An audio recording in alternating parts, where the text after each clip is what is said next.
The snow had begun in earnest by 4 o'clock that December afternoon, transforming the quiet village of Chipping Belford into something from a Christmas card. Fat, deliberate flakes drifted down from a sky the soft color of old flannel, settling on the honey-colored stone of the ancient buildings and muffling the usual village life. By 4:30, the narrow lane that wound from St. Mary Mead had become a white ribbon, and the hedgerows stood like sentinels draped in ermine. At the heart of the village, on the small triangular green, stood the Belford Arms, a coaching inn that had weathered 3 centuries of English winters with the stolid endurance of good Cotswold stone. Its windows now winked with lamplight against the gathering dusk, and its painted sign creaked gently in the wind, advertising to any who could to read it that within lay good cheer and comfortable lodging. This particular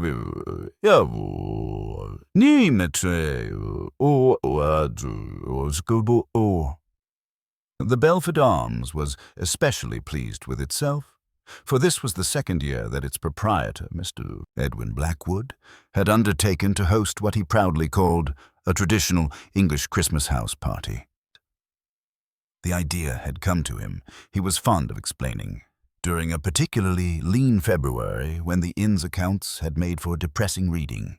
"It's exactly what people want," he had declared to his wife Dorothy, and to anyone else who would listen. Proper Christmas spirit, holly and ivy, roaring fires, good English fare, and not a motor car or wireless set to spoil the atmosphere. They're tired of all that modern nonsense. They want the real thing. Whether his guests truly wanted the real thing remained to be seen, but they had certainly paid handsomely for it. The inn was full to capacity, and Mr. Blackwood's satisfaction was evident in his pink, well-fed countenance as he bustled about the entrance hall, greeting arrivals and supervising the disposal of snow-dampened luggage. Miss Jane Marple had arrived on the afternoon train from St.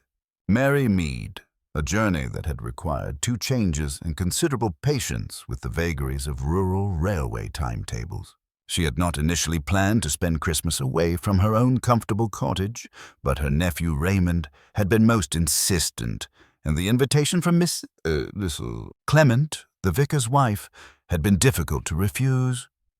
"You never go anywhere, Miss Marple," Mrs. Clement had said with brisk affection, "and Edwin Blackwood's Christmas party sounds just the thing. You'll have a lovely time observing all the guests trying to be festive, and it will do you good to have someone else worry about the cooking for once." Miss Marple had murmured something doubtful about trains and the expense, but Mrs. Clement had waved away her objections. A last-minute cancellation had left Mr. Blackwood with a small single room available at a very reasonable rate, and the matter had been settled before Miss Marple could raise further protests. Now she sat in the inn's main parlor, designated the Christmas room in the typed program each guest had found on their pillow, in a comfortable chintz-covered chair near the great stone fireplace. Her knitting needles clicked softly as she worked on a grey wool muffler, and her mild blue eyes, behind their delicate spectacles, observed the assembled company with a gentle interest of who had spent a lifetime watching human nature unfold. Players assembled. The parlor was warm and cheerful, decorated with garlands of real holly and ivy that filled the air with their green, wintry scent. Candles flickered on every available surface, their light reflecting off the polished brass and copper that adorned the dark oak beams. A magnificent fire roared in the hearth, and the scent of mulled wine and roasting chestnuts provided a backdrop of Christmas comfort. The guests had gathered for what Mr. Blackwood called the opening festivities. Sherry and conversation before dinner, followed by carols singing around the piano. They were, Miss Marple noted, a carefully selected mix designed to represent what Mr. Blackwood presumably considered proper English society. Near the fireplace stood Mrs. Dorothea Ashford, the local doctor's wife. a handsome woman in her early 40s, whose London-tailored dress and perfectly arranged hair suggested aspirations beyond village life. She was engaged in animated conversation with Mr. Gerald Pemberton, a recently retired accountant whose florid complexion and air of self-satisfaction marked him as someone who had done rather well for himself in the city. "The Ince accounts are really quite remarkable," Mr. Pemberton was saying, his voice carrying the satisfaction of a man who enjoyed being consulted on financial matters. "Edwin has created something quite special here. The Christmas party concept alone should ensure profitability well into the new year." Mrs. Ashford smiled, though Miss Marple noticed that her eyes kept drifting toward the door. "One hopes so. It would be such a shame if the inn couldn't maintain its standards. The village has so few amenities." By the piano, a young woman with dark hair and striking features was turning the pages of sheet music, with perhaps more attention than the task required. This was Vanessa Blackwood, the innkeeper's daughter, recently returned from London, where she had been, according to village gossip, trying her hand at the theatre. Her dress was fashionably cut, and her manner suggested someone accustomed to being noticed, though Miss Marple observed that she seemed oddly nervous for someone in her own family's establishment. Standing near her, but not quite close enough to suggest intimacy, was a young man Miss Marple had heard introduced as Oliver Hartwell. He was perhaps 30, with a kind of sensitive, artistic features that suggested he took himself very seriously indeed. His clothes were deliberately casual. A soft collar, a loosely knotted tie, a jacket that had seen better days but was worn with the conscious carelessness of someone who wished to be thought bohemian. At the bar, which had been opened for the evening's festivities, stood Simon Croft, the inn's assistant manager. He was a neat, unremarkable man of middle height, with the kind of bland good looks that made him easy to overlook. Miss Marple noticed, however, that his eyes followed Vanessa Blackwood's every movement, with an intensity that suggested his interest in the innkeeper's daughter was rather more than professional. The remaining guests were scattered about the room in the way that people do when they are not quite certain of their social footing. There was Colonel Arthur Bantry, a crusty widower who had taken early retirement from his regiment and now lived on a small pension and large opinions. Miss Felicity Crane, the village piano teacher, sat primly on the edge of a chair, her expression suggesting she found the entire gathering rather too worldly for her taste. Mr. and Mrs. Trevor Hartley, a young couple who had moved to the village 6 months earlier, hovered near the refreshment table with the eager uncertainty of people still trying to establish their place in the local hierarchy. The serpent in Eden. It was precisely at this moment of general sociability that the front door of the inn burst open with a violence that made the windows rattle in their frames. The wind howled through the entrance hall, extinguishing several candles and sending a shower of snow across the flagstone floor before the door was slammed shut again. "Dreadful weather," came a clear, imperious voice from the hallway. "Porter, do be careful with that case. It contains breakables. And where is Mr. Blackwood? I specifically requested a room facing the garden." Miss Marple's knitting needles paused. She recognized that tone, the voice of someone accustomed to being obeyed without question. Someone who expected the world to rearrange itself for her convenience. It reminded her, rather unpleasantly, of Lady Tressilian, who had once dismissed a gardener for planting petunias in a shade of pink she deemed impertinent. Mr. Blackwood hurried from the parlor, his face showing the strained smile of an innkeeper faced with a difficult guest. The conversation in the room had died, and everyone was listening with the shameless curiosity that such situations inspire. "Mrs. Thorne," came Mr. Blackwood's voice, carefully modulated to suggest welcome while hinting at a constraint. "We had understood you wouldn't be joining us after all." "Plans change, Mr. Blackwood," the voice replied crisply. "I trust my room is still available? I did pay a deposit, after all." Of course. "Though I should mention that the weather has made the roads rather treacherous. The constable thinks they may be impassable by morning." "How perfectly delightful," came the sardonic reply. "A proper Christmas snowstorm." I'm sure your guests will find it adds to the atmosphere. A moment later, the newcomer swept into the parlor, bringing with her the scent of expensive perfume and an indefinable sense of disturbance. She was a woman of perhaps 50, preserved by wealth and sheer force of will, dressed in a magnificent fur coat that she shed into the arms of a trailing porter to reveal an evening dress of deep blue silk that had certainly not been purchased in any village shop. Mrs. Vivian Thorne, for this was clearly she, surveyed the assembled company with the calculating gaze of a general assessing a battlefield. Her eyes, sharp and intelligent, missed nothing. The way Mrs. Ashford's hand tightened on her sherry glass, the manner in which Colonel Bantry's face darkened with what looked suspiciously like recognition, the sudden pallor that had overcome Vanessa Blackwood's carefully composed features. "Well," Mrs. Thorne said, her voice carrying clearly across the room, "what a charming gathering, like a Christmas card come to life." Her smile was perfectly polite and entirely without warmth. "I do hope I'm not interrupting anything important." Miss Marple continued her knitting, but her attention was entirely focused on the subtle drama unfolding before her. She had seen this before, the arrival of a catalyst, someone whose very presence changed the chemistry of a gathering. It was rather like adding vinegar to baking soda. There would inevitably be a reaction. "Mrs. Thorne," said Colonel Bantry, his voice carefully controlled, "I had rather hoped we might avoid complications this Christmas." "Arthur," Mrs. Thorne replied, turning toward him with apparent delight, "how lovely to see you again. Still playing the crusty old soldier, I see. And looking so well despite everything. The everything hung in the air like an unspoken accusation." Miss Marple noted the way the Colonel's jaw tightened and the manner in which Mrs. Ashford stepped almost imperceptibly closer to him, a protective gesture that suggested old loyalties and older wounds. "Vivian," the voice came from the doorway, low and controlled but carrying clearly across the room. A man stood there, tall and distinguished, with silver hair and the kind of bearing that spoke of good breeding and bitter experience. This was Dr.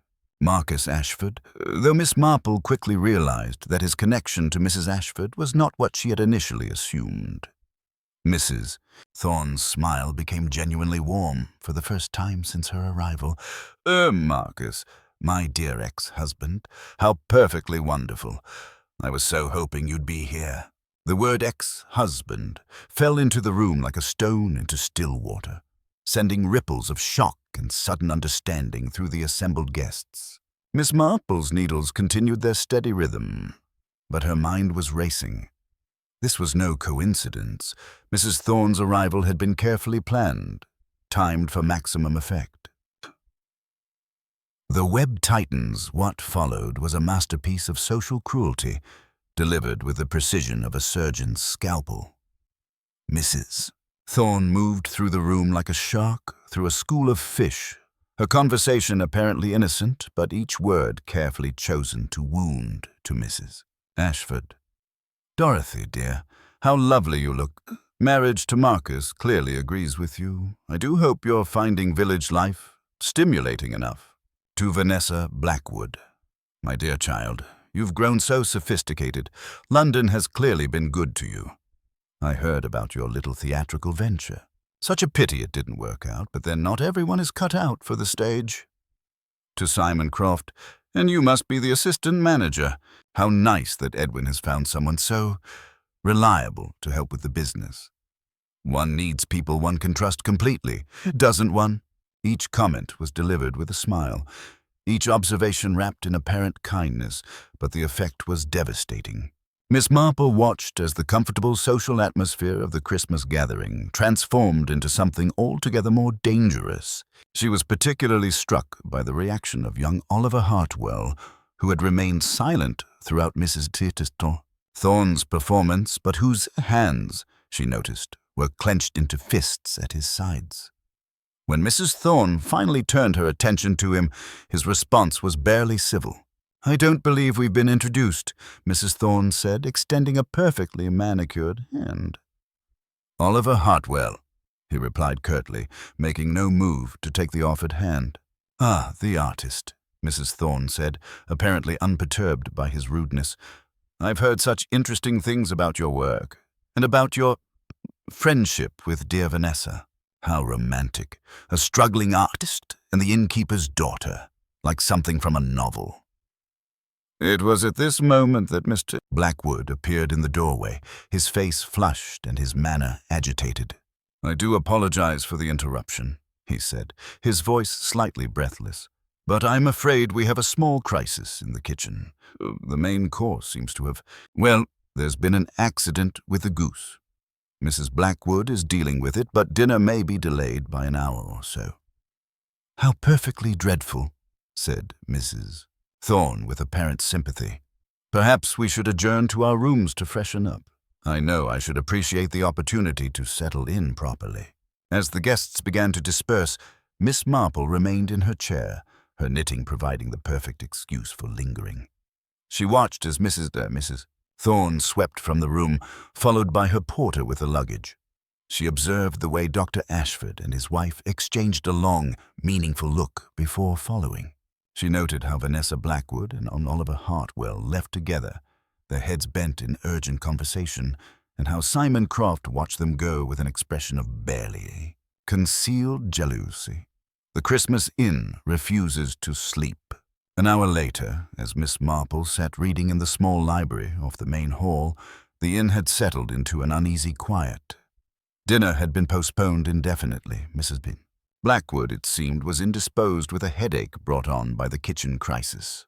The guests had retired to their rooms or gathered in small groups for private conversations that stopped abruptly whenever anyone approached. Miss Marple had chosen the library partly for its comfortable chairs and good light, but mainly because it commanded an excellent view of the main staircase and the corridor leading to the guest rooms. From her position, she could observe the comings and goings of the inn's occupants without appearing to do so. She was not disappointed. Over the course of the evening, she witnessed a fascinating series of movements. Dr. Ashford descending the stairs and heading toward the bar, only to return 10 minutes later with a bottle and 2 glasses. Mrs. Thorne emerging from her room and disappearing into the garden, despite the continuing snowfall. Vanessa Blackwood slipping down the back stairs that led to the kitchen, followed some minutes later by Oliver Hartwell. Colonel Bantry pacing the corridor outside his room like a caged animal. At 10:30, Miss Marple decided to retire. She gathered her knitting and made her way toward the main staircase, pausing only to observe that Miss Thorne's room, the best in the house naturally, was still lit and that voices could be heard from within. 2 voices, she thought, though she could not make out the words. She was halfway up the stairs when the scream came. It was a woman's scream, high and sharp and full of genuine terror. It came from the direction of Mrs. Thorne's room and was followed immediately by the sound of something heavy falling and the crash of breaking glass. Miss Marple stood perfectly still on the staircase, her hand gripping the banister, as doors began opening all along the corridor. Ashford appeared first, still fully dressed, followed quickly by Colonel Bantry in his dressing gown. Other guests emerged in various states of undress and alarm. "It came from Mrs. Thorne's room," someone said. Miss Marple thought it was Mrs. Hartley. Dr. Ashford was already at the door, trying the handle. "It's locked," he called out. Mrs. Thorne, are you all right?" "Silence. Stand back," said Colonel Bantry, and with the decisive action of a man accustomed to tous les jours, he put his shoulder to the door. The old wood splintered, and the door burst inward. What they found inside would haunt Miss Marple's dreams for weeks to come. Vivian Thorne lay sprawled on the carpet beside her bed, her blue silk dress spread around her like spilled water. Her eyes were open, staring at the ceiling, and there was no doubt whatever that she was dead. A heavy crystal decanter lay shattered beside her, its contents, brandy from the smell, soaking into the carpet along with something darker. But it was not the sight of the body that made Miss Marple catch her breath. It was the window, which stood wide open to the snowy night, and the muddy footprints that led from it to the bed and back again. Someone had entered from outside, committed murder, and escaped the same way, or so it was clearly meant to appear. Ashford knelt beside the body, his professional training overriding the shock. After a moment, he looked up at the assembled group, his face grave. "She's been struck on the head," he said quietly. "Probably with a decanter, but—" He paused, his brow furrowing. "This doesn't look right. The angle of the wound, the pattern of the blood. I don't think she fell and struck her head. Someone hit her deliberately." "Murder," whispered Miss Crane, and the words seemed to echo in the sudden silence. Miss Marple stood in the doorway, her mild eyes taking in every detail of the scene. The open window, the muddy footprints, the shattered decanter, the position of the body. It was all very dramatic, very obvious. Too obvious, perhaps, for someone who had spent a lifetime observing the subtle ways in which human beings deceive themselves and others. "The Christmas inn that refused to sleep," she murmured to herself, remembering the inn's advertising slogan. How tragically appropriate it had become. Outside, the snow continued to fall, sealing them all inside with their secrets and their guilt. And somewhere among the shocked faces surrounding her, Miss Marple knew, stood a murderer who had planned this moment very carefully indeed. The investigation, she reflected, would be most illuminating. Human nature, after all, was much the same everywhere, even at Christmas, and especially when murder was involved. For a moment, the only sound was the wind worrying at the open casement and the soft tinkle of glass fragments shifting under someone's weight. Then Edwin Blackwood pushed through the cluster of guests at the doorway, took one look at the scene before him, and went pale as winter moonlight. "Dear God," he whispered, his earlier Christmas cheer evaporating like morning frost. "Mrs. Thorne." His voice trailed off as the full implications struck him. A death at his inn, during his carefully planned Christmas celebration, with a house full of guests and a blizzard raging outside. Dorothy Blackwood appeared beside her husband, took one glance at the covered form on the carpet, and pressed her hand to her mouth. "Not here, Edwin. Not at Christmas. What will people say?" "I rather think," Miss Marple observed gently from her position near the doorway, "that what people will say is the least of our concerns just now." Dr. Ashford rose from beside the body, his professional demeanor intact despite the personal complications. "We need the police immediately. Edwin, your telephone?" "Yes, of course." Blackwood hurried toward the stairs, grateful for something practical to do. His footsteps echoed heavily on the old boards as he made his way to the entrance hall. Colonel Bantry had positioned himself at the open window, his military bearing evident even in his dressing gown. "Footprints," he announced grimly, pointing at the muddy tracks that led from the casement to the bed and back again. "Someone came up from the garden. That back staircase I warned you about, Blackwood. It provides access to this balcony." Miss Marple stepped delicately into the room, keeping to the edges to avoid disturbing anything. The muddy prints were indeed very clear, too clear perhaps for someone supposedly fleeing in panic through a snowstorm. They were remarkably even in depth and spacing, as if the intruder had walked with deliberate care rather than desperate haste. Blackwood's voice drifted up from below, agitated and increasingly desperate. After several minutes, he returned, his face bearing the expression of a man facing ruin. "The lines are down. Snow on the wires," the exchange girl said, "before we were cut off entirely. I can't reach the police, the doctor's surgery, anyone. We're completely isolated." "For how long?" Mrs. Ashford asked, her voice tight with controlled fear. "Until the storm passes and they can clear the roads. Tomorrow at the earliest, possibly longer." The implications settled over the group like a shroud. They were trapped with a murderer.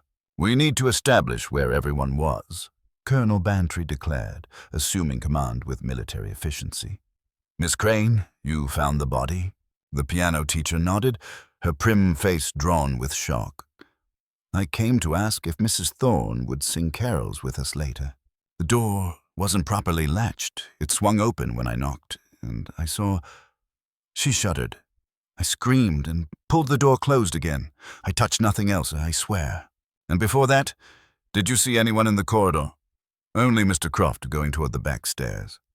Simon Croft flushed but spoke steadily. Sir, I was checking the wine cellar.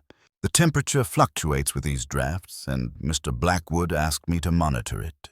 I was in the kitchen, Vanessa Blackwood said quickly, her earlier sophistication replaced by nervous energy. Looking for something to eat since dinner was delayed. Oliver was there briefly, but he left before I did. Oliver Hartwell appeared from the back stairway, his artistic dishevelment now looking distinctly suspicious. I was in my room, working on some sketches. I heard nothing until the commotion started. Your room is directly below this one, Dr. Ashford observed. You heard no struggle? No sounds of violence? The walls are thick stone. I was concentrating on my work. Miss Marple had been quietly examining the carpet near the dressing table, several feet from the obvious muddy trail. There, almost invisible unless one knew to look for it, was a small damp patch.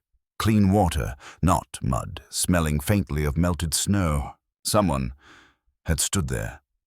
Someone whose shoes were wet but not dirty, perhaps from crossing a clean balcony rather than climbing through garden mud. The murderer is still in this building, Dr. Ashford stated with grim certainty. No one could survive long in that storm without proper gear. And certainly no one would risk climbing a trellis in a blizzard for simple robbery. I wonder, Miss Marple said softly, her needles resuming their gentle rhythm, if anyone happened to notice the condition of that ivy trellis. It's quite old, isn't it? One would think a heavy person climbing it in such weather would leave considerable damage to the branches. The room fell silent. In the flickering firelight, guilty faces turned toward the window, and Miss Marple continued her knitting, knowing that sometimes the most important questions were the ones one wanted to answer. The parlor of the Belford Arms had transformed from a scene of Christmas cheer into something resembling a genteel inquisition. The guests sat in uncomfortable clusters, each group eyeing the others with the wary suspicion of people who had suddenly realized that a murderer walked among them. The fire continued to crackle cheerfully, but its warmth seemed unable to penetrate the chill that had settled over the company.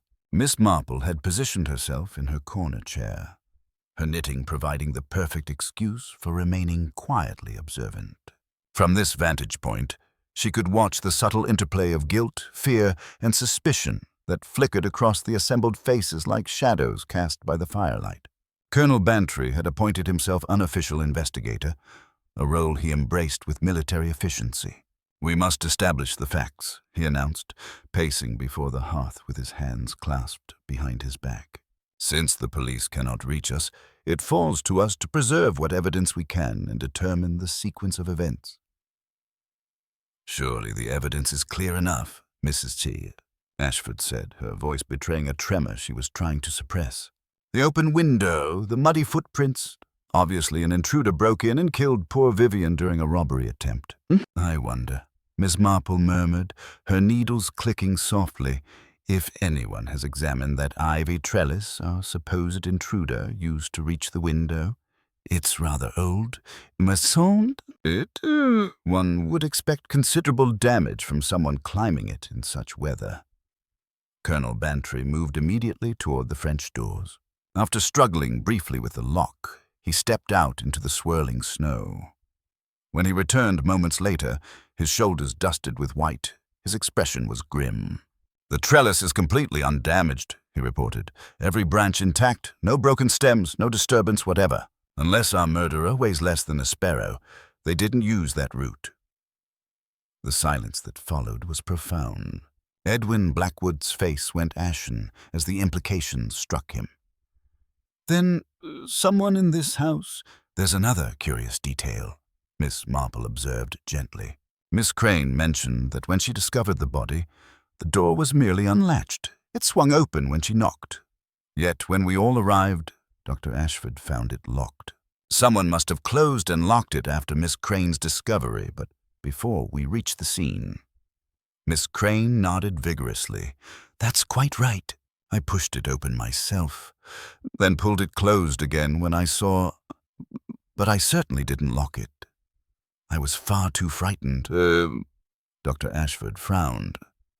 Then who locked it, And why? Someone who needed time to arrange things properly, Miss Marple suggested mildly. Perhaps someone who was already nearby when Miss Crane screamed. Vanessa Blackwood suddenly spoke, her voice high and strained. Mrs. Thorne was blackmailing someone. I heard her on the telephone this afternoon before the lines went down. She was talking about money, about secrets that needed to remain buried. She said Christmas was the perfect time for settling old debts. The revelation hung in the air like an accusation. Oliver Hartwell's face had gone pale, and his hands clenched at his sides. Mrs. Ashford's grip on her husband's arm tightened visibly. "Did she mention names?" Colonel Bantry demanded. "No, but she laughed when she said it. That awful, cold laugh. She said whoever it was would pay handsomely to keep their past where it belonged." "I saw her arguing with someone in the garden around 5 o'clock, Vanessa continued, her voice gaining strength. The voices were angry. She said something about not letting you get away with it this time. Miss Marple's mild eyes turned toward Mr. Pemberton, who had been sitting unusually quiet in his corner. Perhaps Mr. Pemberton could tell us about his constitutional at that time. I noticed he came in from the garden entrance just before tea looking rather flushed. Pemberton started violently, nearly dropping his pipe. "I may have encountered Mrs. Thorne briefly. She was unpleasant, as always, but that hardly makes me a murderer." "Of course not," Miss Marple agreed placidly, "though I did notice your shoes were quite wet when you came into the parlor later. You were very careful to wipe them thoroughly on the rug." The wind howled outside, rattling the windows and reminding them all that they were trapped together until morning, trapped with someone who had already killed once and might, well, kill again if cornered. Miss Marple continued her knitting, but her mind was working on a pattern far more complex than the grey wool in her hands, one that was slowly beginning to reveal the true shape of murder most carefully planned. The snow continued its relentless assault on the windows of the Belford Arms, each gust of wind seeming to press the walls inward, as if the storm itself were conspiring to trap the guilty with the innocent. The parlor had taken on the atmosphere of a courtroom, with Colonel Bantry assuming the role of prosecutor and the assembled guests serving as both jury and potential defendants. Miss Marple had returned from her brief excursion upstairs, ostensibly to fetch a warmer shawl, though her mild eyes held the satisfaction of someone who had discovered something significant. She settled back into her corner chair, her knitting needles resuming their gentle rhythm as she observed the increasingly strained faces around her. "We must establish the facts systematically," Colonel Bantry announced, his military bearing evident even in his dressing gown. "Since we cannot rely on official investigation until the storm passes, we must preserve what evidence we can. Dr. Ashford, what can you tell us about the time of death?" Ashford rubbed his temples wearily. "The body was still warm when I first examined it, but cooling rapidly given the temperature in that room with the window open. I'd estimate death occurred between 9 and 9:30. Miss Crane discovered her at approximately 9:45. Then we need to account for everyone's whereabouts during that crucial half hour," the colonel declared. "Miss Crane?" The piano teacher nodded nervously. "I was arranging carol sheets in the music room until about 9:20. Then I went directly to Mrs. Thorne's room. The hall clock was striking the 10:15 when I knocked on her door." "And the rest of you?" The alibis came forth with varying degrees of confidence. Edwin Blackwood claimed to have been in his office reviewing bookings, though Miss Marple noted the ledger had been open to a much earlier date. Miss Blackwood confirmed her husband's presence, mentioning she had visited him around 9:15 to complain of her headache. Vanessa had been in the kitchen with her mother for part of the time, then stepped out to the back porch for a cigarette. Simon Croft maintained he was in the wine cellar, checking temperatures as instructed. Mr. Pemberton claimed to have been dozing in the lounge, a fact corroborated by Miss Crane. The Hartleys were in their room, writing letters and unpacking. Dr. Ashford stated he had returned to his surgery to collect some papers, while Oliver Hartwell insisted he was in his room, working on sketches. "How curious," Miss Marple observed gently, her needles pausing for a moment. "During my little expedition upstairs, I couldn't help but notice several interesting details. The carpet outside Mrs. Thorne's room shows various damp patches where snow has been tracked in, but they're quite inconsistent with that single trail of muddy footprints we found inside. She resumed her knitting, allowing the implication to settle. More intriguingly, there's a small smear on the doorframe, a deep brown substance that might easily be mistaken for mud in poor light, but which has the distinct consistency of theatrical makeup. The silence that followed was profound. Vanessa Blackwood's face went pale, while Oliver Hartwell shifted uncomfortably in his chair. "You're suggesting the crime scene was staged?" Dr. Ashford asked quietly.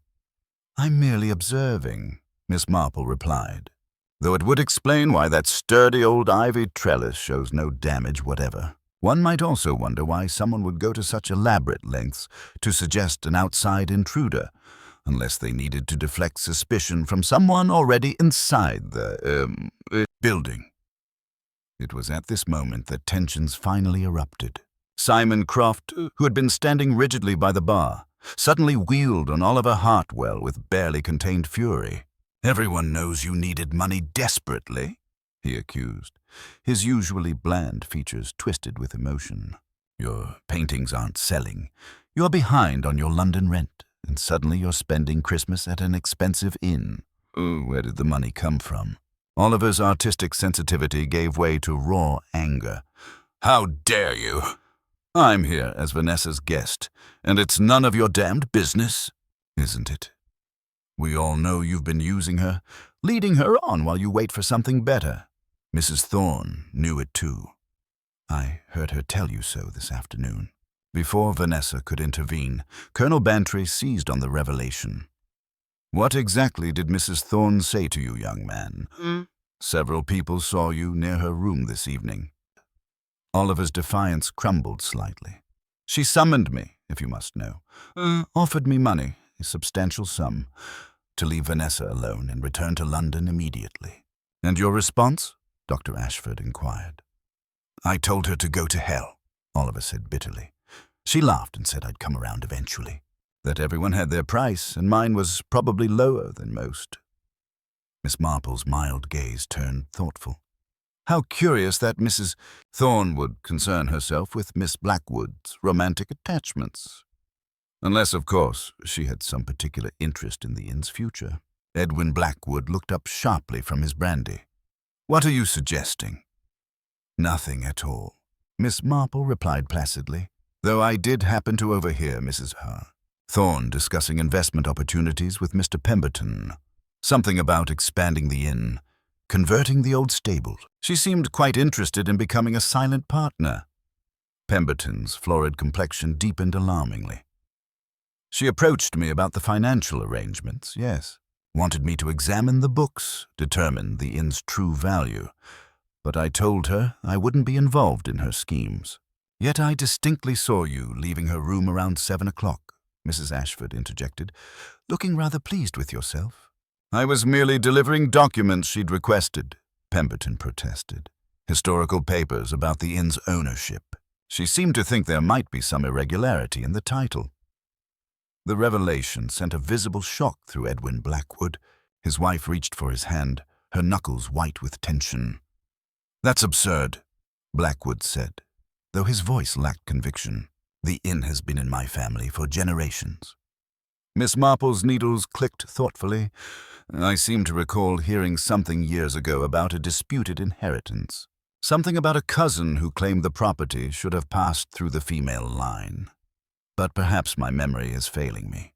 The uncomfortable silence was broken by Oliver Hartwell, who seemed compelled to add his own revelation to the growing pile of secrets.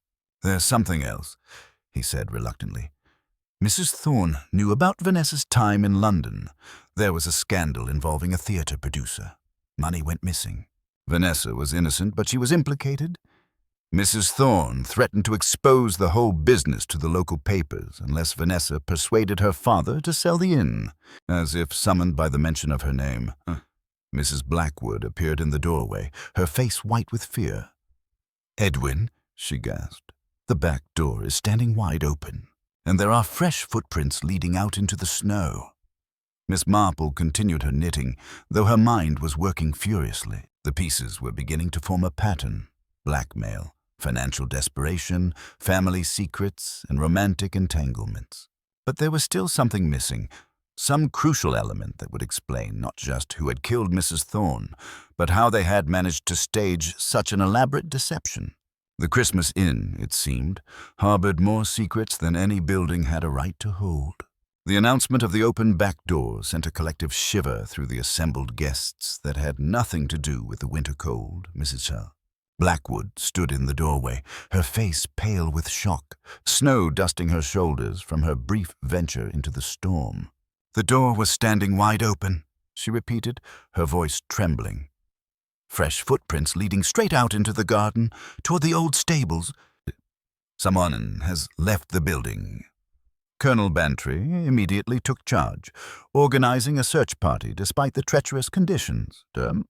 Ashford and Edwin Blackwood joined him, wrapping themselves in heavy coats and taking up lanterns. Miss Marple declined to accompany them, citing the weather and her age, though her mild eyes held a thoughtful gleam that suggested other reasons entirely. While the men ventured into the storm, Miss Marple made her own quiet investigation.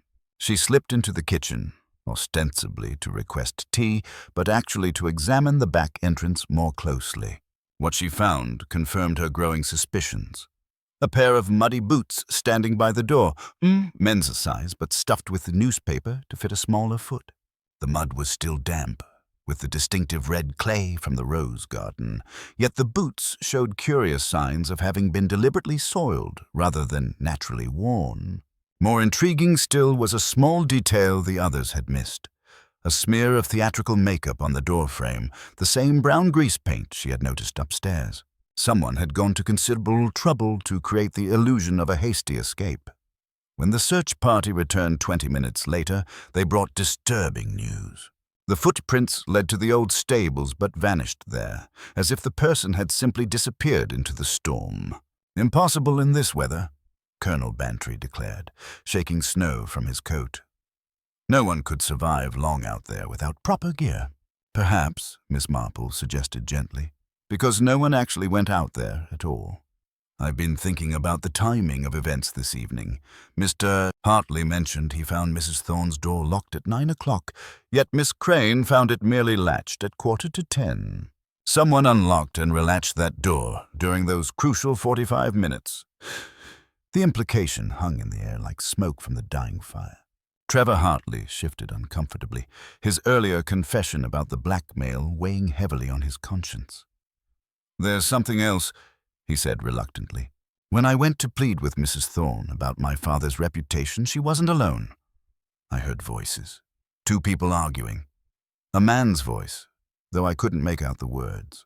"What time was this?" Dr. Ashford asked sharply. "Just before 9.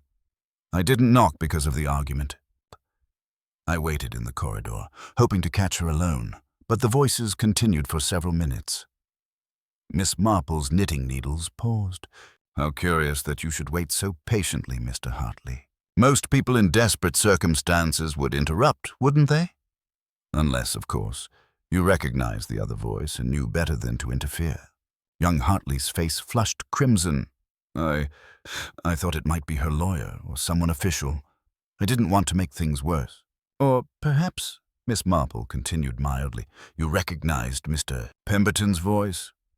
I noticed you seemed quite familiar with each other earlier, despite claiming to be strangers to the village." Pemberton started violently, nearly dropping his brandy. "That's absurd. I've never met the young man before tonight." "Haven't you? How interesting. Then perhaps you could explain why you knew exactly which room was Mrs. Thorne's without asking.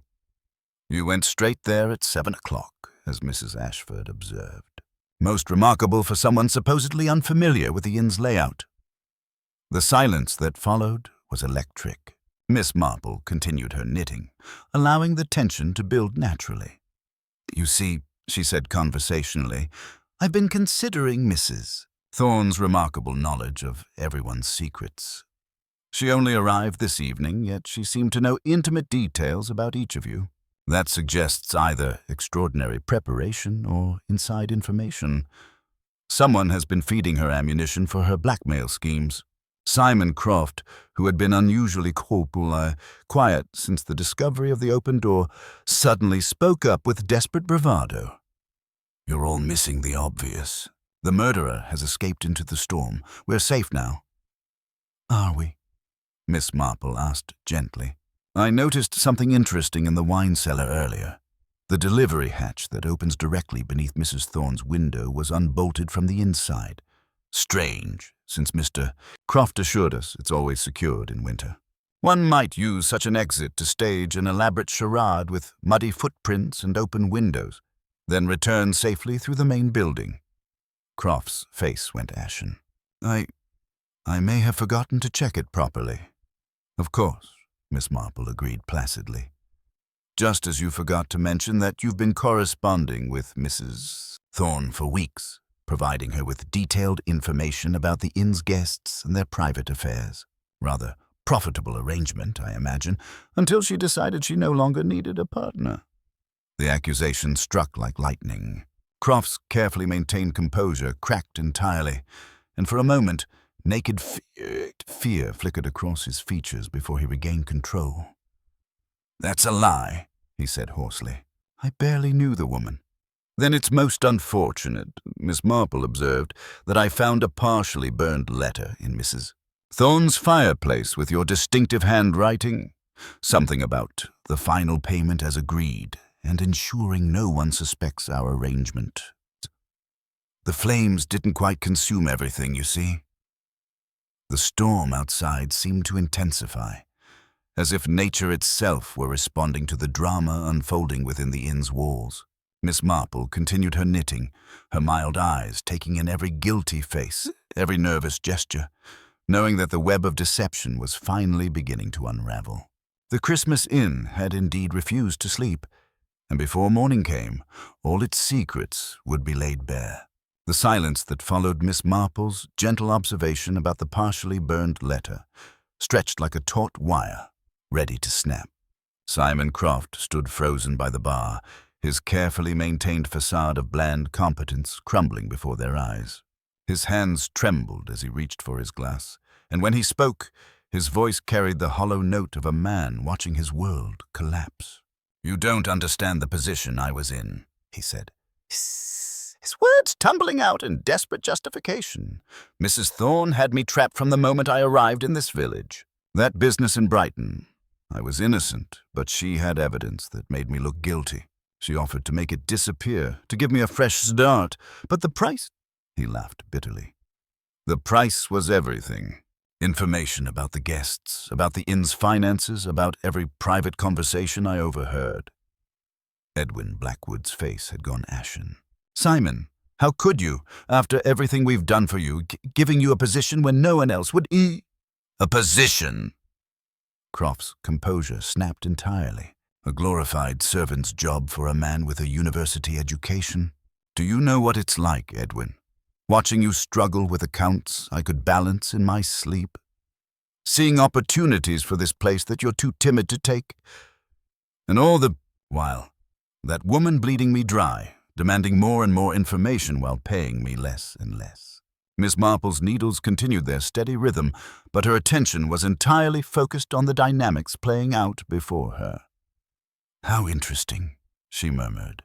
"So, Mrs. Thorne was reducing your payments while increasing her demands.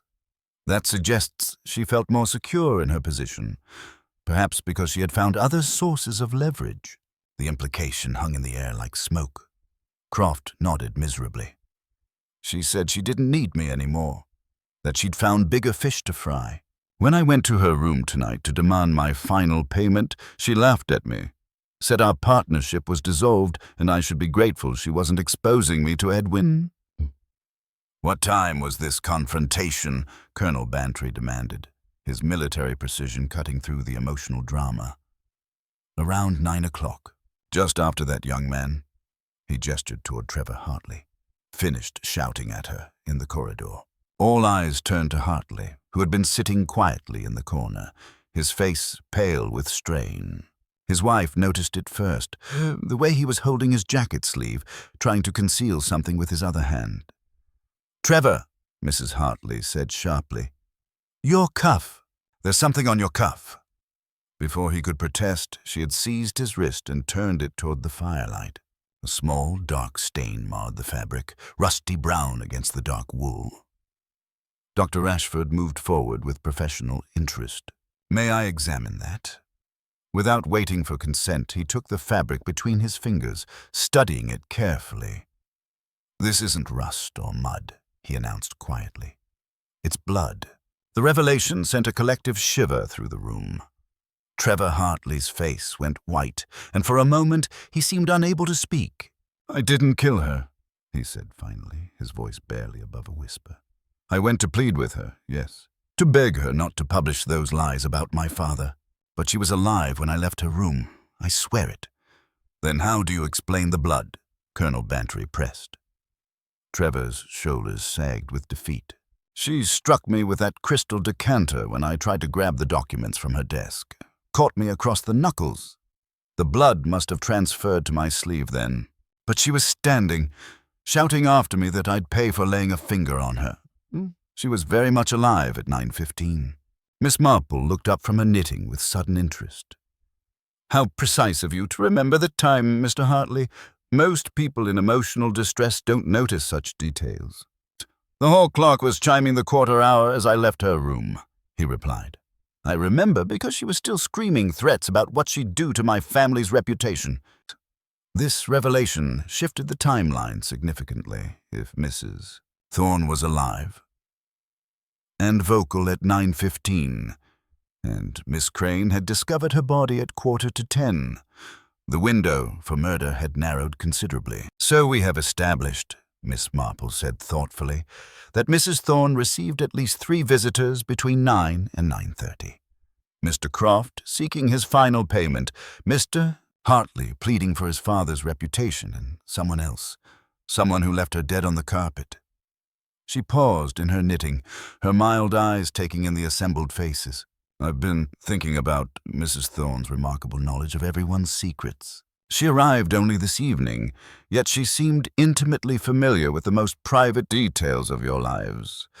That suggests either extraordinary preparation or someone had been feeding her information for months." Dr. Ashford finished grimly. "Precisely. But I wonder if her interest in this particular inn went deeper than mere blackmail opportunities. You see, I've been remembering an old story. Village gossip has such a long memory. Something about a disputed inheritance. A young woman who disappeared under mysterious circumstances some 50 years ago." Edwin Blackwood shifted uncomfortably in his chair. "There were always rumors about Cousin Margaret. She ran off with some artist fellow, left no forwarding address, but that has nothing to do with Mrs. Thorne." "Doesn't it?" Miss Marple asked gently. "I noticed Mrs. Thorne seemed remarkably familiar with the inn's layout for a first-time guest. She knew exactly which room had the best view, which corridors to avoid, even where the wine cellar was located. Almost as if she'd studied the building very carefully, or perhaps heard detailed descriptions from someone who had grown up here."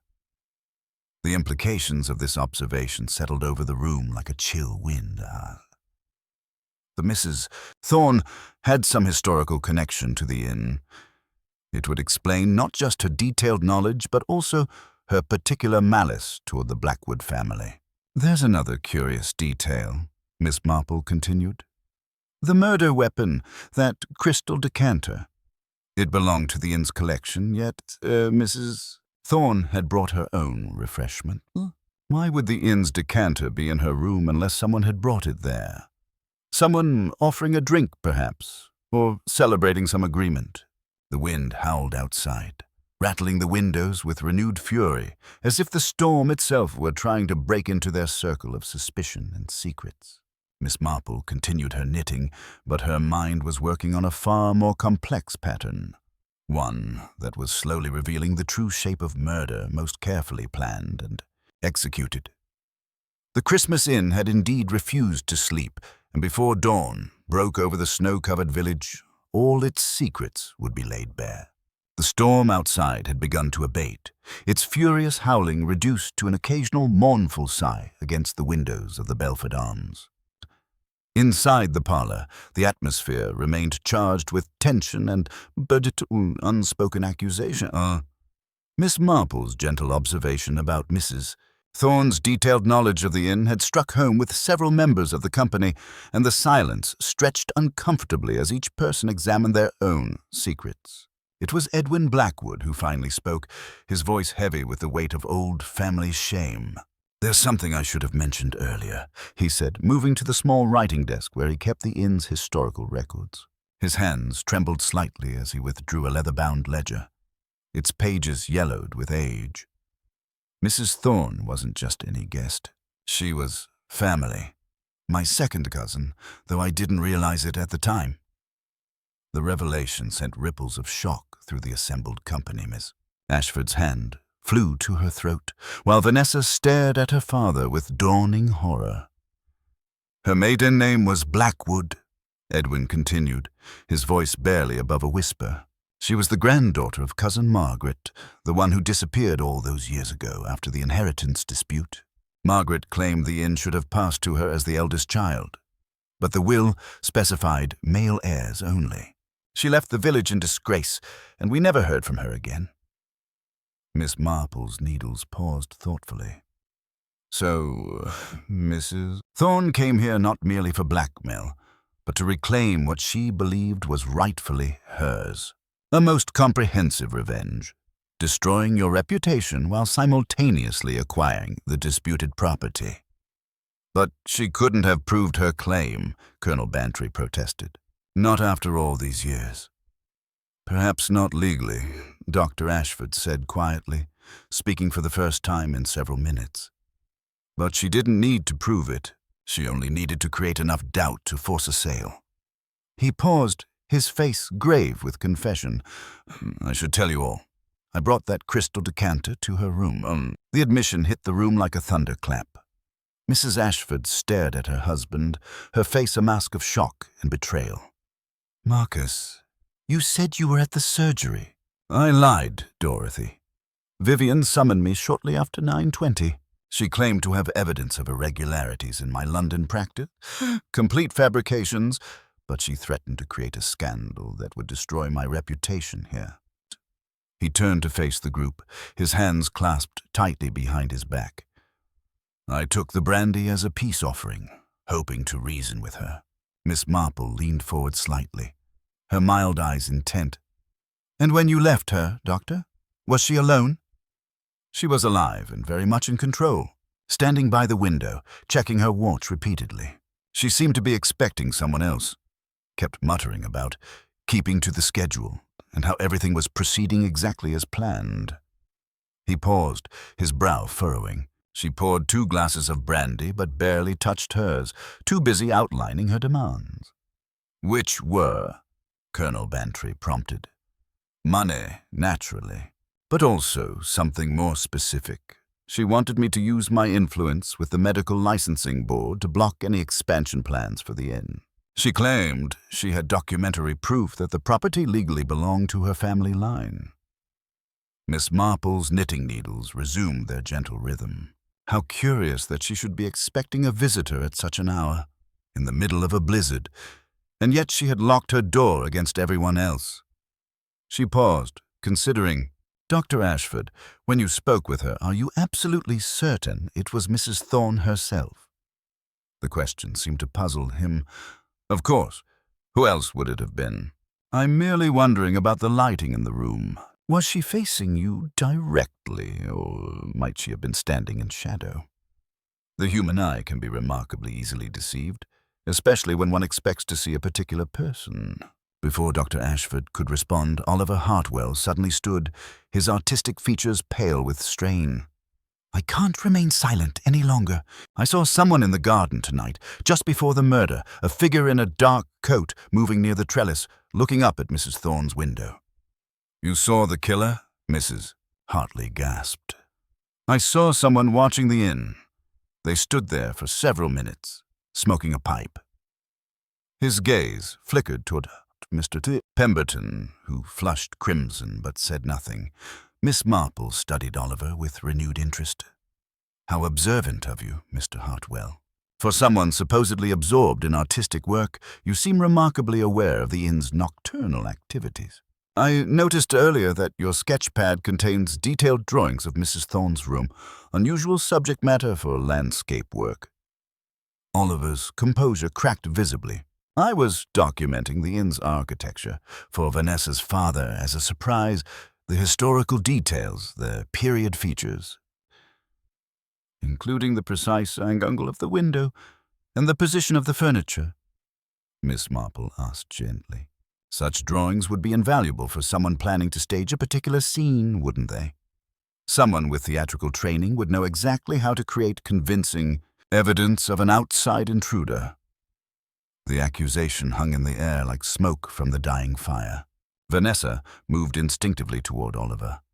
Though whether to protect or confront him was unclear, there's another curious detail. Miss Marple continued, her voice maintaining its conversational tone. The timing of Miss Crane's discovery troubles me. She heard Mrs. Thorne's scream at 10:15, yet Dr. Ashford left her alive at 9:35. That provides only 10 minutes for murder, staging, and escape. Remarkably efficient work. She paused, allowing the implication to settle. Unless, of course, the murder didn't occur when we think it did. A body lying beside an open window in a blizzard cools much faster than one in a warm room. The medical evidence might be misleading, Dr. Ashford's face went pale as he grasped the implications. You're suggesting she was already dead when I visited. But I spoke with her. Heard her voice? Did you? Miss Marple asked softly. Or did you speak with someone wearing her distinctive blue dress? Someone who kept to the shadows and spoke in carefully modulated tones? The silence that followed was absolute. Outside, the wind gave one final mournful cry before falling still, as if the storm itself were holding its breath.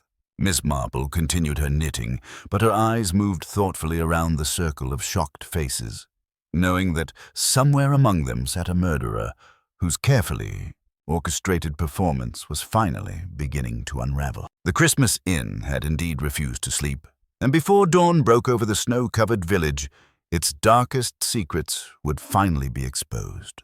The revelation about the impersonation sent ripples of shock through the assembled company, transforming the cozy parlor into something resembling a courtroom where judge and jury were one and the same.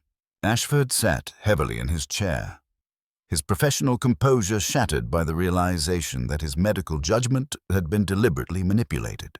His wife moved to stand beside him, her hand resting protectively on his shoulder, though her eyes remained fixed on Miss Marple, with a mixture of fear and dawning comprehension.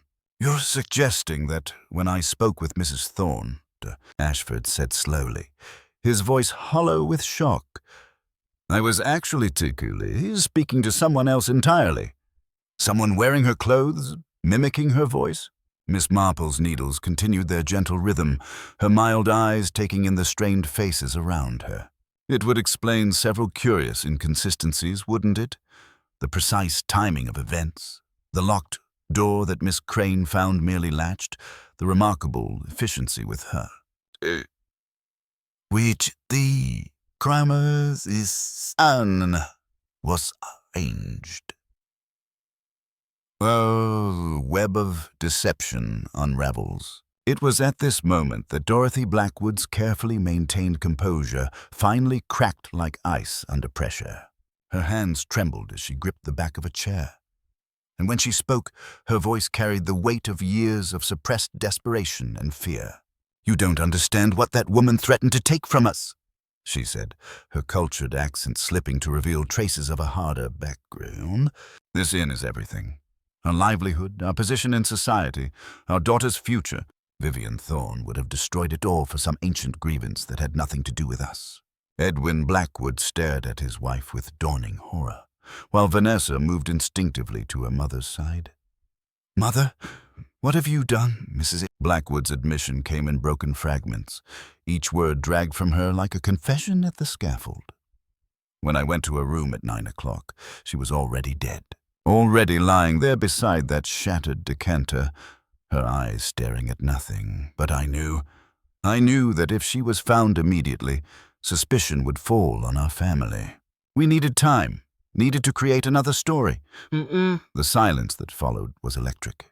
Miss Marple continued her knitting, but her attention was entirely focused on the drama unfolding before her. "So you put on her dress," she said gently, stood in the shadows of her room, and spoke to Dr. Ashford in her voice when he came calling at 9:30.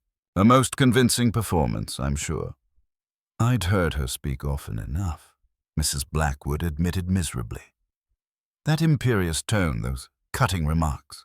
It wasn't difficult to mimic her inflections, especially when the listener expected to hear her voice. Simon Croft, who had been sitting frozen in his corner, suddenly found his voice. "She paid me to help stage the rest," he confessed, his bland features twisted with shame. The muddy footprints of the open window, the trail to the stables. We planned it all to look like an outside intruder. The true architect of murder. Miss Marple's needles paused thoughtfully. A most elaborate deception, Mrs. Blackwood, but it raises a fascinating question. If you found Mrs. Thorne already dead at 9 o'clock, who actually killed her? Mr. Hartley left her alive at 8:45. He's since admitted to lying about the time to protect himself. That provides only 15 minutes for murder. She looked up from her knitting, her mild eyes moving around the circle of faces with gentle precision. 15 minutes, during which someone entered her room, struck her with that crystal decanter, and departed without being seen. Someone who knew the inn's layout intimately, who could move through the corridors unobserved, and who had legitimate access to Mrs. Thorne's room. It was then that Mr. Pemberton, who had been unusually quiet throughout the evening's revelations, made a fatal error. Rising from his chair with apparent indignation, he declared, "This is all very dramatic, Miss Marple, but you're forgetting that none of us had any real reason to murder the woman. She was a stranger to most of us." Miss Marple's smile was as gentle as spring sunshine and twice as dangerous. "But she wasn't a stranger to you, was she, Miss Pemberton? I heard you address her as Cousin Vivian in the corridor at 6 o'clock. I happened to be in the alcove by the hat stand when you spoke of finally restoring the property to its rightful branch of the family.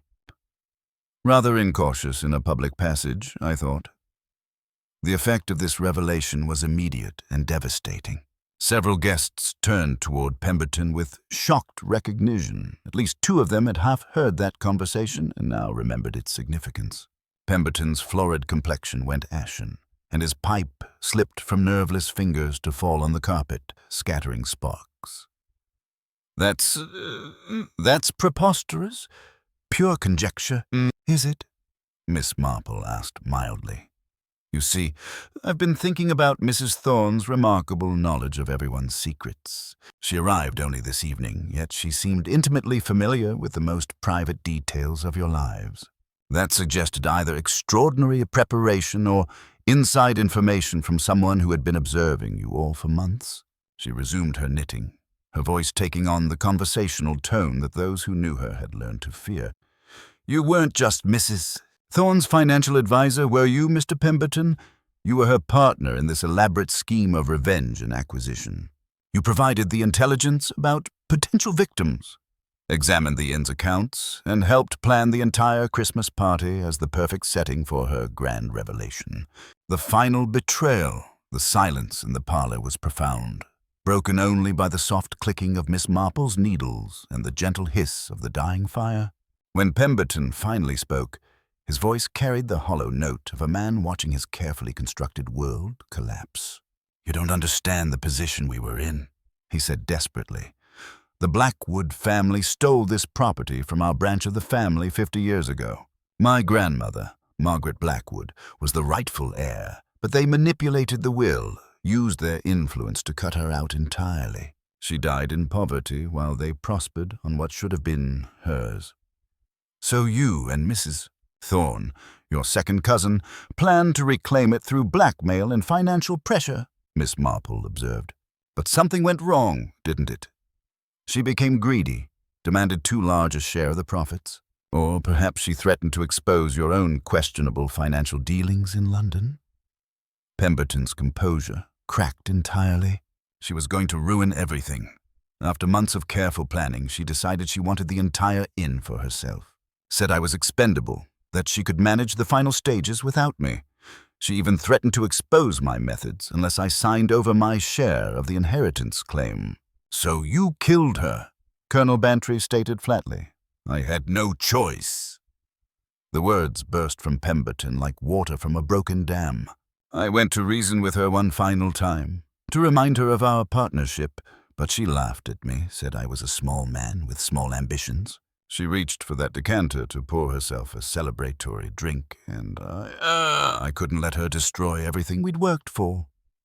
Miss Marple nodded sadly. "And then you realized you needed to deflect suspicion from yourself. Mrs. Blackwood's discovery of the body provided the perfect opportunity. You convinced her to stage the elaborate deception while you established your own alibi, knowing that the staged scene would focus attention on outside intruders rather than inside betrayals." The Christmas Inn had finally revealed its darkest secret. Outside, the storm had passed, leaving a world transformed by snow and silence. Inside, the truth lay exposed at last, cold and sharp as the winter night that had witnessed murder most carefully planned and executed. Miss Marple continued her knitting, her mild eyes reflecting the firelight as she observed the final collapse of a scheme born of old grievances and nurtured by greed. The inn had indeed refused to sleep, and before dawn broke over the snow-covered village, justice would finally be served. The confession hung in the air like incense after a funeral service, heavy and inescapable, I must store. Pemberton stood in the center of the parlor, his shoulders sagging under the weight of his admission, while the assembled guests stared at him with expressions ranging from horror to pity. The fire had burned low, casting long shadows that seemed to dance with the ghosts of the evening's revelations. But Miss Marple's knitting needles had paused, and her mild blue eyes held that particular expression of gentle skepticism that those who knew her had learned to recognize as deeply significant, the unraveling of truth. "How very noble of you, Mr. Pemberton," she said quietly, her voice carrying just enough doubt to make everyone in the room shift uncomfortably, though I confess I'm still troubled by several details that don't quite align with your account. Colonel Bantry, who had been moving toward the door to summon restraints, stopped mid-stride. "Miss Marple, surely the man has confessed. What more evidence do we need?" "Oh, I quite agree that Mr. Pemberton has confessed to something," Miss Marple replied, her needles resuming their gentle rhythm. "But I wonder if he's confessing to the right crime. You see, I've been thinking about the physical evidence. There are several inconsistencies that trouble me greatly." She looked up from her knitting, her gaze moving thoughtfully around the room. "Dr. Ashford, when you examined Mrs. Thorne's body, you mentioned the angle of the wound. Could you describe it again?" Dr. Ashford frowned, his professional instincts overriding the emotional turmoil of the evening. The blow came from behind and above, delivered with considerable force. The pattern of blood spatter suggested the attacker was significantly taller than the victim. "Precisely," Miss Marple nodded approvingly. "Mrs. Thorne was a tall woman, at least 5 feet 7 inches in her heels, Mr. Pemberton. Forgive me for observing, but you're perhaps 5 feet 6 at most. For you to deliver such a blow, Mrs. Thorne would have had to be seated or kneeling, yet the evidence clearly shows she was standing when struck."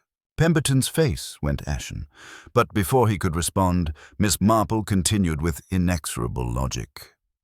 "Furthermore, there's the matter of timing. Mr. Hartley has admitted, truthfully, I believe, that he left Mrs. Thorne alive and shouting at 8:45.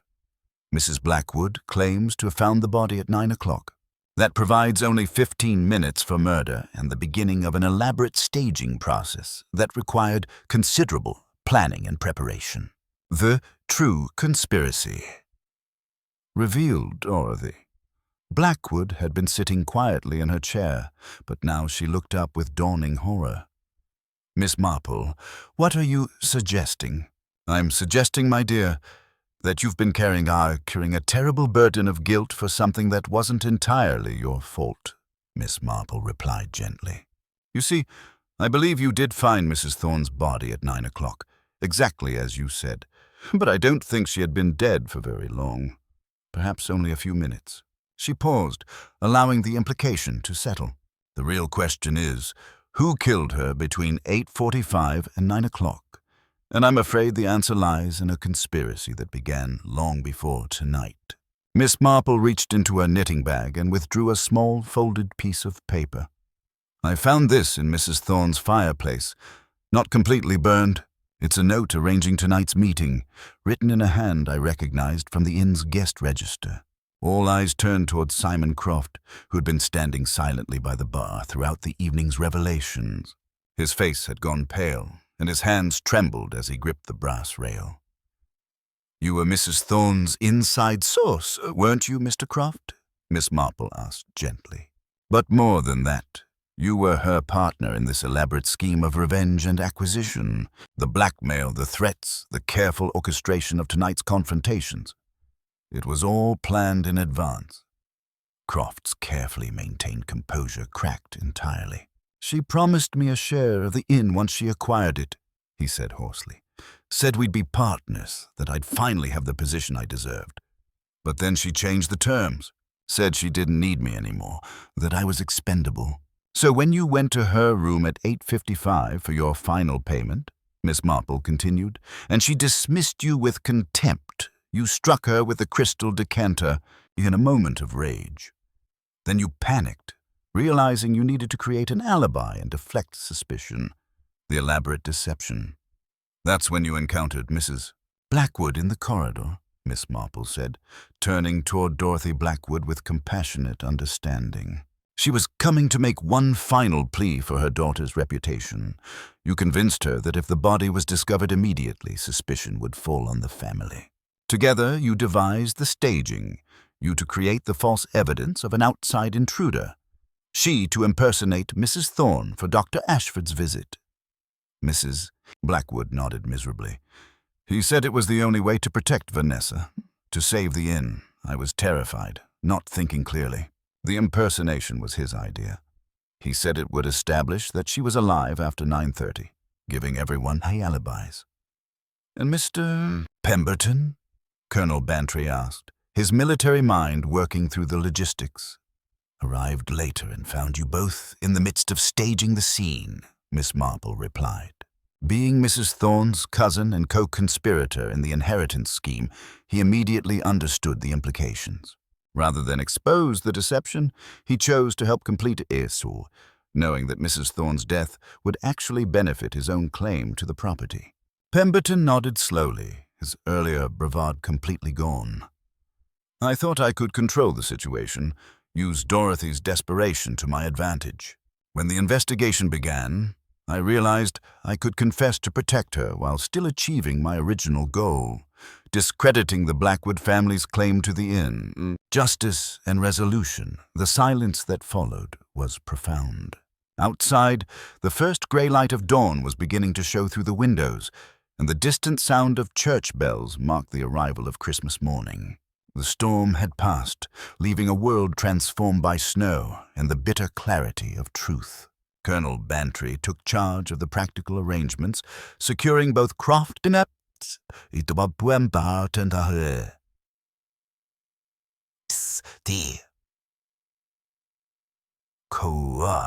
arrived.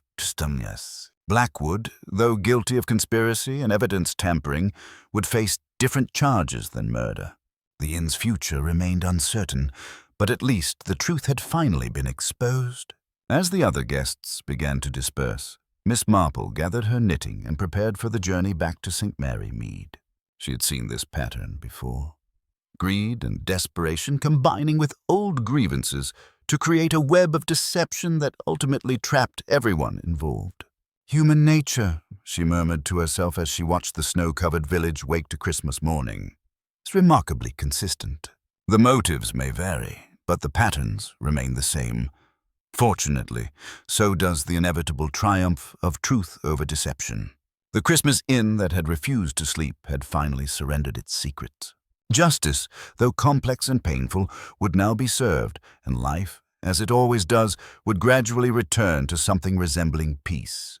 Miss Marple smiled gently as she settled into the railway carriage for her journey home. Another mystery solved, another lesson learned about the infinite capacity of human beings for both good and evil. It had been, she reflected, a most educational Christmas indeed.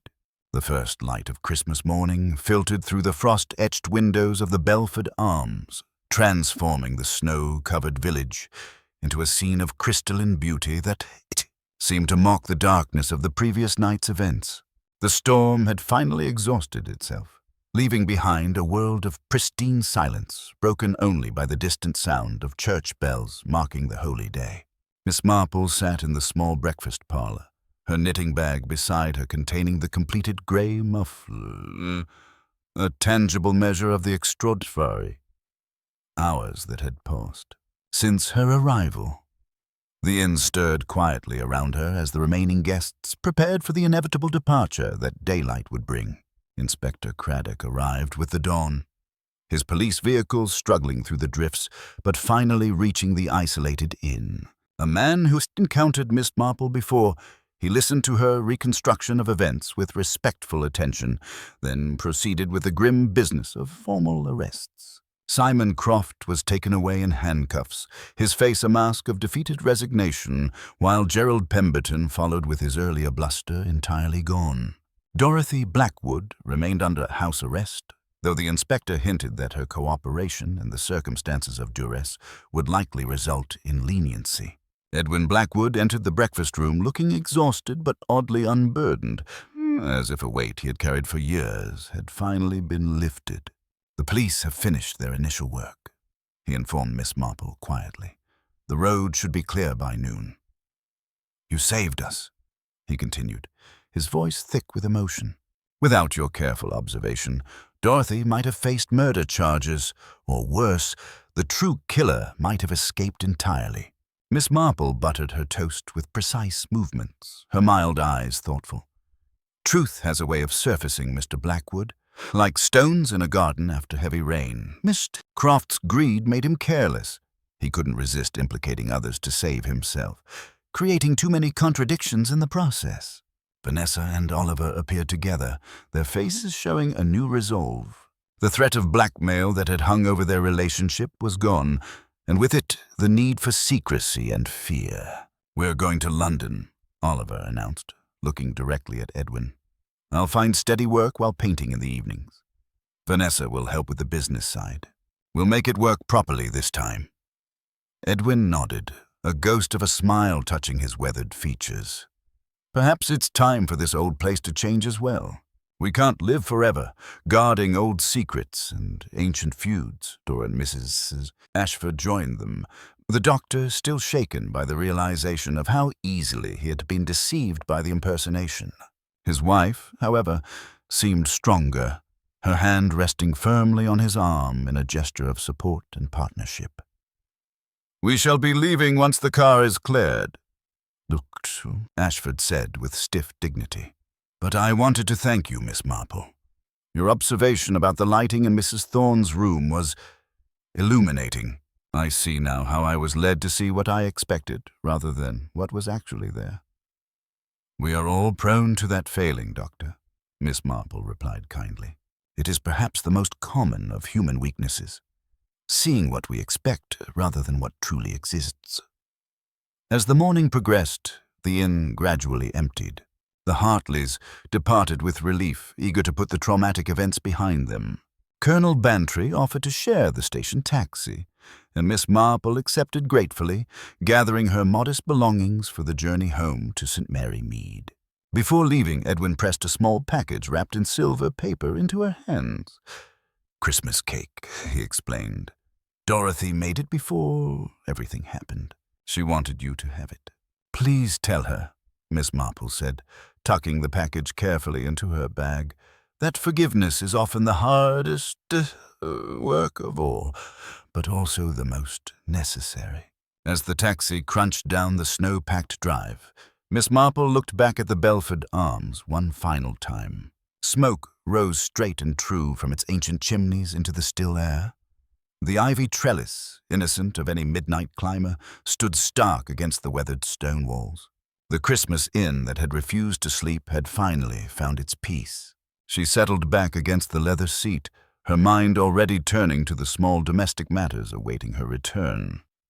The vicar's wife would certainly want a full report, and there were purse matters to attend, but for now she was content. The pattern was complete, the moral balance restored. Human nature, she reflected as the winter landscape slid past the taxi window, was remarkably consistent in its capacity for both great wickedness and unexpected goodness. Simon Croft's greed had led to murder, but Dorothy Blackwood's maternal love had ultimately helped expose the truth. Gerald Pemberton's schemes had crumbled, but the Blackwood family had found strength in their ordeal. It was, she decided with quiet satisfaction, a most appropriate conclusion to an unusual Christmas, one that had begun with promises of old-fashioned cheer and ended with handcuffs in the snow, yet somehow managed to affirm her faith in the essential decency that survived even the darkest human impulses. The inn had indeed refused to sleep, but now, with truth revealed and justice served, it could finally rest. The morning light, filtering through the frost-etched windows of the Belford Arms, cast long shadows across the entrance hall as Miss Marple gathered her modest belongings for the journey home. The inn that had refused to sleep through the night now seemed almost peaceful in the aftermath of truth revealed, though the weight of recent events hung in the air like incense after a funeral service. The journey home. The railway carriage was nearly empty on this Boxing Day morning, most sensible people having completed their Christmas travels the previous day. Miss Marple settled into a corner seat, grateful for the solitude that would allow her to process the extraordinary events she had witnessed. Across from her, Colonel Bantry arranged himself with military precision, his face bearing the expression of a man still wrestling with how thoroughly he had been deceived. "Remarkable business, Miss Marple," he declared, producing his pipe with practiced efficiency. "Though I confess I'm still puzzled by several aspects of your investigation. That business about the wine cellar, for instance. How did you know Croft was lying?" Miss Marple's knitting needles resumed their gentle rhythm as she began a new project. Pale blue wool that would become a blanket for the vicar's expected grandchild. "It was the temperature he claimed to be monitoring, Colonel. He spoke of fluctuations caused by drafts, yet when we examined the cellar later, the door was firmly closed and the room quite warm. A man genuinely concerned about wine storage would have left the door ajar to check for corridor drafts that might affect the temperature. And that theatrical makeup on the doorframe? Vanessa had mentioned her London theatre work, and I noticed she carried a professional makeup case. When Mrs. Blackwood needed to create convincing muddy footprints quickly, she used what was available. Theatre makeup is designed to look authentic under stage lights, but it has a different consistency than actual mud. Rather, too uniform and lacking the organic variations one finds in genuine garden soil. The train's rhythmic clacking provided a soothing counterpoint to their conversation as snow-covered fields rolled past the window. Colonel Bantry shook his head admiringly. "You see details the rest of us miss entirely. That matter of the crystal decanter. I should have realized Pemberton couldn't have delivered such a blow from his height." Miss Marple nodded thoughtfully.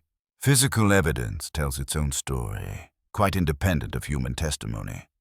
Dr. Ashford mentioned that Mrs. Thorne poured 2 glasses of brandy during his supposed visit, but barely touched hers. Yet when we discovered the body, the decanter was shattered and the carpet extensively soaked. If drinks had been poured at 9:30, the decanter would have contained less liquid when it was later used as a weapon.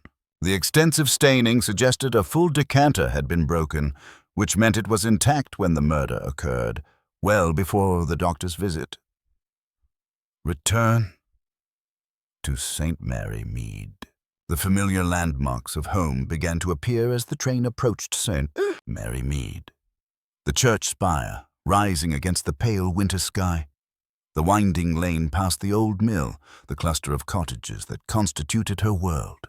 It was a small world, certainly, but as the events at the Belford Arms had proven once again, it contained all the complexity and darkness of the wider universe. As Miss Marple stepped onto the platform, the station master tipped his cap, and the porter hurried forward with reassuring familiarity. Yet before she could fully savor her homecoming, a familiar voice called out across the small station yard. "Jane, you're back at last." Griselda Clement, the vicar's wife, came hurrying toward them, her cheeks pink from the cold and her eyes bright with barely contained curiosity. "I said to Leonard only this morning, if anything dreadful has happened at that inn, Jane will be in the very middle of it." "Well, was there something dreadful?" Miss Marple smiled and allowed herself to be shepherded toward the vicarage, Colonel Bantry following with amused resignation. "There was a murder, I'm afraid.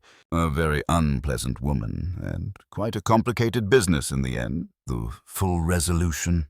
In the warm chaos of the vicarage drawing-room, with its mismatched cushions and comforting smell of pipe tobacco and ink, Miss Marple found herself settled into a familiar chair with tea and Christmas cake that compared quite favorably to Dorothy Blackwood's offering. Griselda listened with rapt attention as the full story unfolded. The carefully arranged Christmas party, Mrs. Vivian Thorne's dramatic arrival, and the web of blackmail and old grievances that had ultimately led to murder. So, it wasn't the cousin who struck the blow, Griselda observed when Miss Marple had outlined Pemberton's false confession, though he was certainly guilty of conspiracy. Mr. Pemberton was driven by inherited grievance, Miss Marple explained, her needles clicking thoughtfully. He had built his entire adult life around avenging a wrong done to his grandmother, never considering that his own actions perpetuated rather than resolved the cycle of injury. And retaliation. When Mrs. Thorne threatened to cut him out of their partnership, he saw his life's purpose crumbling. But the actual murderer was the assistant manager, Simon Croft, yes, a very ordinary young man who felt overlooked and undervalued. He reminded me rather of Mr. B. Eames, our former bank clerk. Everyone thought him the dullest man alive until he embezzled the church restoration fund. People who feel invisible often nurture very dramatic inner lives, and when opportunity presents itself, that suppressed drama can erupt quite violently. Colonel Bantry set down his teacup with a clink. The sheer audacity of the staging still amazes me. The muddy footprints, the open window, convincing Mrs. Blackwood to impersonate the victim. Desperation breeds ingenuity, Miss Marple observed gently. Mr. Croft realized immediately that he needed to deflect suspicion from himself when he encountered Mrs. Blackwood in the corridor. She was coming to make one final plea regarding her daughter's reputation. He convinced her that immediate discovery of the body would implicate the family. The staging was his idea, but her maternal terror made her a willing accomplice. Deeper reflections. Griselda leaned forward, her expression thoughtful. "You sound almost satisfied, not with the murder, of course, but with how things resolved." Miss Marple considered this carefully. One is never pleased when a life has been taken, however disagreeable that life may have been. But there is a sort of moral tidiness in seeing truth emerge from deception. It reminds me of finishing a piece of lace. One dislikes loose ends. And what of the Blackwood family? Will they recover from this scandal? I believe so.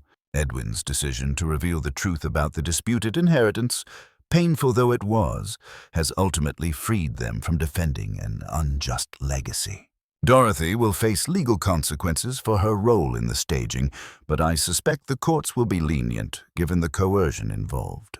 Sometimes the greatest punishment is simply living with the memory of choices made in desperation, the pattern of human nature. As the afternoon light began to fade, Miss Marple prepared to return to her own cottage. Walking slowly up the familiar lane, she reflected on the patterns she had observed at the Belford Arms. Patterns that repeated themselves with disturbing regularity throughout human experience. Simon Croft's trajectory from promising young man to desperate murderer followed a path she had witnessed before. Small compromises leading to larger crimes, resentment masquerading as righteousness, the belief that the world owed one a debt. Mrs. Thorne's elaborate revenge scheme, built on inherited grievance and nurtured over decades, demonstrated how the sins of one generation could poison the next. Even Dorothy Blackwood's maternal desperation, leading her into conspiracy and deception, reflected the terrible choices that love could drive people to make. Yet, there had been other patterns too. Unexpected courage, honest confession, the willingness to begin again. Vanessa and Oliver, freed from the threat of blackmail, had chosen to face their future with honesty rather than secrecy. Edwin Blackwood had found the strength to acknowledge his family's complicity in maintaining harmful secrets. Even Dr. Ashford, humbled by how easily he had been deceived, seemed determined to approach his practice with greater humility and care. Peace restored. At her garden gate, Miss Marple paused to look back down the village street where lamplight was beginning to glow through drawn curtains. Somewhere a child laughed. Elsewhere, a piano stumbled through a hymn tune. Life, she thought, had a remarkable talent for continuing despite human folly and wickedness. Inside her neat cottage, she set Edwin Blackwood's Christmas cake carefully on the larder shelf, lit the fire, and settled into her favorite chair. The blue wool slipped through her fingers as her knitting needles resumed their familiar rhythm, marking time and bringing order to chaos, one careful stitch at a time. The Christmas inn that had refused to sleep had finally revealed all its secrets. The pattern was complete, the moral balance restored, and justice, however complex its path, had ultimately prevailed. Miss Marple smiled gently as the firelight danced across her sitting-room walls. Human beings might often be foolish and sometimes wicked, but they were endlessly interesting. And so long as they continued to arrange themselves into patterns she recognized, she supposed she would never truly be without occupation. Outside, the snow in St. Mary Mead lay untouched and innocent, bearing only the small, precise footprints of a returning spinster with sharp eyes and a very clear understanding of both the darkness and decency that lived side by side in the human heart.